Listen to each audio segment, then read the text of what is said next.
What's going on, BHDL fans? My name is Scorpion of the Battle Hub Draft League crew, and today I bring you our Battle Hub Draft League Season 2 semi-finals preview. The results of the quarterfinals are in, and we know out of the 8 teams that you see on screen right now, which 4 teams are still contending for the grand prize of Pokemon Violet here in BHDL Season 2.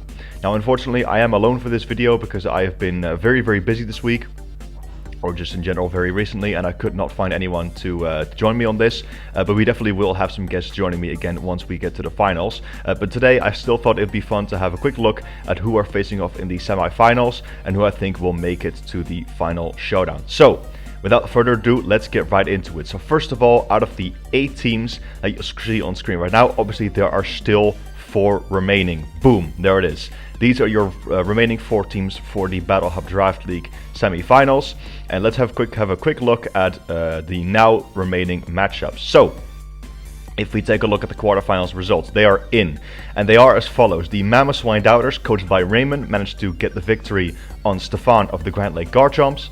The Demewlition Force, coached by Emerald Miner, managed to catch the W against Just Weavile, coach of the Wolverhampton Weaviles. The Piercing Pawniards were able to beat the Never Dying Annihilapes, so the best not really came out on top of that versus Icy Dude. And last but not least, the Piedmont Triad Kickers, coached by Brandon P, came out on top against the Arakama Tyrannotars, coached by Beardo. So these are your 4 semi-finalists rather. And I'm very excited to take a look at these matchups. So, without further ado, let's have a look at the teams and the matchups for the semi-finals. So, heading into semi-finals round 1, where we have the grand epic rematch between Emerald Miner and Raymond. Now, the reason why this matchup specifically is actually very interesting is because these 2 individuals were the finalists of Battle Hub Draft League Season 1. That's right, these 2 were battling it all for the battle of Pokemon Scarlet, and as you might be able to see from Raymond's logo of the Mamoswine Doubters, they were able to win that and came out on top. So this is going to be a very intense rematch, and I'm super excited to see this one. Now, as for my thoughts on this one, I actually do think, I respect the hell out of both of these players. I think they're both amazing. This is pretty much the closest thing we'll get to the clash of the tie-ins, and I'm very excited for this one. But I'm going to try to rate the matchup here as objectively as possible. Now, I don't know if you guys remember, but back when I did the power rankings with Emerald Miner and Captain Beanard, we didn't think very highly of Raymond's team. Now, we definitely had I think some fair criticisms, and his team has also changed a lot. I think, if I remember correctly, he's used up all but one, or if not all of his transactions, but his current version of the team is scary. Now, I have also faced off against both of these players, and I have actually beaten both of them as well, myself, funnily enough, and I'm not in the playoffs, so that's an interesting thing to note, but that's because of my differential, to be honest. But I really do like both of these players' teams. I think Emerald Miner specifically has the best team in the league, personally. Back when I said that back in the power rankings, and I still do believe that. However, I think Raymond's team is also very solid, and he's also been piloting his team very well, I have to say. I think it's because he's definitely been using Pokemon that he likes. But not only that, I actually do think that despite how strong Emerald Miner's team is, I actually do personally believe that Raymond has the advantage in this one. And the reason for that is because I think Raymond's team has just the right tools to stop Emerald Miner's win cons. His strongest offensive Pokemon, when we look at them, are Iron Valiant, Ogerpon Wellspring, Toxtricity, Hawlucha, and Hoopa.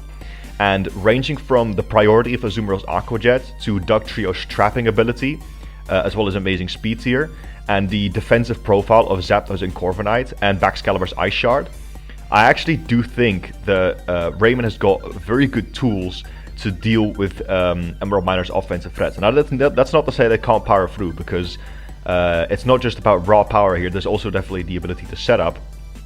And I definitely do think that in terms of Terra, Emerald Miner definitely has the advantage. That's going to be, I don't know which Terra captain will be showing up to this match, but I can see definitely either the Toxtricity or the Hoopa showing up. The Hoopa in particular, because Raymond's got a very sort of unchecked, he's got basically no ghost resistances. outside of a Terra, obviously. So I could definitely see from Raymond, for example, a Terra Dark Dugtrio with Sucker Punch to potentially stop the Hoopa if that wants to be Terra Ghost. But I could definitely see potential with Toxtricity as well, because next to his Unguarded Ghost weakness, Raymond also struggles switching into Electric type attacks because his only ground type is very, very frail. Now we definitely have seen Raymond use Terra Ground on Probopass, which I can definitely see showing up to this battle. But overall, this is going to be an absolutely cutthroat match. Now, as for who I think will be the MVPs in this battle, I think on Emerald Miner's side, honestly, Iron Valiant. It's got to be. Iron Valiant with Electric Drain support, or even with a Boost Energy set, I could definitely see that coming if if Emerald Miner doesn't want to like limit himself with the use of Pincurchin. Iron Valiant is going to be able to get a lot of stuff done, because outside of Zapdos, and even there I might be wrong, but Iron Valiant has so many moves, right? It can hit Raymond's team very hard. And the thing about Raymond's team is it's quite top heavy. He's only got 9 Pokemon on his team, which means that the 4 move slot syndrome problem that Iron Valiant often runs into in draft leagues might not be as big of a deal here. Now I could still definitely see it. And I will say that it likely will have to spend a slot on Vacuum Wave, because I think that's going to be a very important way to keep Baxcalibur and Dugtrio in check. But I still think it's going to be able to get a lot of stuff done. I also think Azumarill is very key into this matchup, as if you just look at its typing, it has a very good matchup into a lot of Emerald Miner's Pokemon. Now, interestingly enough, even though I do think Raymond will bring huge power Azumarill, I actually can see potential with Sapsipper as well, because Sapsipper Azumarill would be able to wall the hell out of Toedscruel and Ogerpon Wellspring, which can definitely play a big role in this. Now, I do personally believe that the loss of Aqua Jet priority will be too much, so I definitely do think Raymond will bring huge power Azumarill. But it's going to be interesting to see. You never know quite what he's cooking, because I know both of these players are very, very creative when it comes to their team building, and I'm very excited to see which Pokemon they will bring, honestly. Now, let's finally wrap this up. As for who I think has the advantage in this one, I'm going to give a slight edge, actually, to Emerald Miner. And the reason why I say this is because, one, first of all, I believe in the comeback story. I think we've been seeing a lot of that this season, and I'm honestly just going to place my bet on that. But the main reason is actually because of that damn Hoopa. I really think Hoopa is super strong into this one.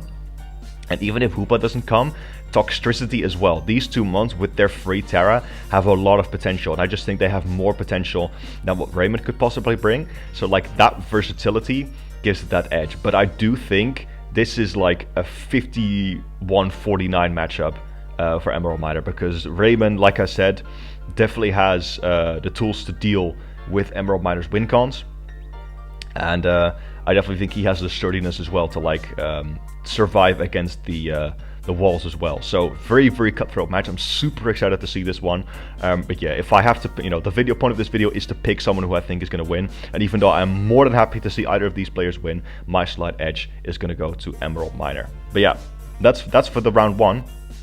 Let's have a look at the other one, which is also a super exciting matchup. We have the Piercing Pawniards, coached by the Best Not Really, versus the Piedmont Triad Kickers, coached by Brandon P. Now, unfortunately, I did not have the honor of being able to play against the best this season, but I have faced Brandon myself as well. Now, both of these players have very, very scary teams. Now, as for what I think is very important in this matchup, first of all, Brandon's team looks very, very weak against Regidrago. I think that the best is very capable of pulling off some serious shenanigans with Regidrago, despite the fact that it can't Terra. And if he can play it well and position himself around the Gardevoir, which I think should definitely come with this Mon in check, or present really, if the best can work his way around Gardevoir, I can definitely see that Mon just running through his team, because outside of that, nothing on Brandon's team, even the Bishop and the Clodsire, want to take Regidrago's Dragon Energy. So that's going to be a very key player in this game, I think. Both of these players' Terra captains are also absolutely solid. Delphox, the Florges, the Bisharp, and the Cresselia have been putting in a lot of work for both of these players. And I can definitely see the match coming down to either one of those pulling off a Terra at the right spot. Brandon in particular has been doing an amazing job with his Terra Bisharp, really showing, honestly, why that one is better than Kingambit in draft, or at least if you can make it a Terra captain. which obviously King Gambit usually can't in most leagues. And that thing is super, super deadly. Now, it's needless to say that the best does have tools to deal with it, like the Gliscor and the Fortress, and potentially even the Tauros, depending on how he builds it.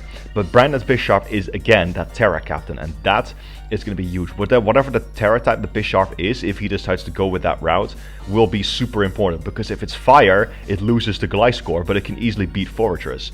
If it's something like Ice, it can easily deal with the Gliscor, but it won't be able to break through the Fortress. So that's going to be a very, very tough choice to make for Brandon's side, but the potential is also there to be so something that the best is going to have to be afraid of. Coming back to what I said earlier about Regidrago, I do also think that the best's Hisuian Zoroark will play a big role in this game, because if he can use the Hisuian Zoroark to fool the Gardevoir into coming in, and it's actually the Zoroark, and it knocks it out with a Ghost move, again, Regidrago is free to just run Rain. Now, I am definitely putting a lot of emphasis on Regidrago here, but that's let's not pretend that that's the best only offensive option. You know, the Gliscor could definitely be some interesting sweeping set. The Sneasler, obviously, we all know how powerful that mon is, and the Tauros and the Delphox definitely have potential in this matchup as well. And to be honest, even some of the lower picks on the best side, like Ditto and Skuntank, in my opinion, have places in this matchup, because Skuntank, for example, with the right defense, can actually deal with, for example, like I could see a specially defensive Skuntank coming this match, and as like a counter to the Rotom-Mow and the Noivern, for example, and the Gardevoir. So I think both of these players are going to have a tough time prepping. However, I do think they have absolutely solid teams, and this one, once again, can really go either way. This is the definition of BHDL Power Creep, where both players just have really solid teams, and it's going to entirely come down to who the better player is, basically, who can figure it out easier. Alright, and let's get into who I think is going to win this matchup. Honestly, this matchup is very difficult, and I do think that both players have very, very strong weapons into each other, basically. Excuse me. But I do actually think that because of the best's sheer team versatility, he actually has the advantage in this one. Because if I look at Brandon's side, potential win cons include Urshifu Rapid Strike, Cinderace, Bisharp, and Cresselia. I don't think Frostmoth is very good into the best's team, I'll be honest with you there. And I think Noivern best is better used in a support role in this. Whereas the best has Hisuian Zoroark, Sneasler, Regidrago, Delphox, Tauros, and even the Ditto that can all go on the offensive. So I think just in terms of that, it's more difficult to for Brandon basically to prepare what the best can come up with. Because we have seen, unfortunately the best does not upload his matches, but we have seen this guy cook with some very awesome clips, which you guys will have seen in the weekly recaps. So I am honestly super excited to see how both of these players will build their teams and how this match will pan out. So like I said, my bet is going to go slightly in the favor of the best, not really. But if either of these two players win it, I will be more than proud of them, and they will have deserved it. Because an interesting final thing to note is that, unlike the previous match we talked about, neither of these two individuals actually even made the playoffs in Battle Hub Draft League Season 1. I think Brandon finished in 10th seed, and the best finished in 16th seed, so all the way at the bottom. Now, the latter fact in particular is absolutely crazy to me, because this guy is very good, put it this way.